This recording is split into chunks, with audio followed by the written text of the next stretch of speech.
সর্বশেষ আপডেট বাংলা সংবাদ ও শুরুতেই শিরোনাম। নির্বাচনের শেষ প্রস্তুতির মধ্যেই বড় ধরনের রদবদল লেগেছে বিএনপির মনোনয়ন। দলে চেয়ারপারসন খালেদা জিয়ার সম্ভাব্য 3টি আসন বিকল্প প্রার্থী প্রস্তুত রাখা হয়েছে।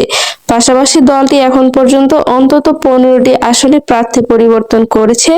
মাঠ পর্যায়ে জরিপ, দলীয় অসন্তোষ ও জোটগত হিসাব নিকাশ মিলিয়ে ধানের শীষের বিজয় নিশ্চিত করতেই এসব সিদ্ধান্ত নেওয়া হয়েছে বলে দলীয় সূত্রগুলো জানিয়েছে। গত সোমবার মনোনয়নপত্র জমা দেওয়ার শেষ দিন।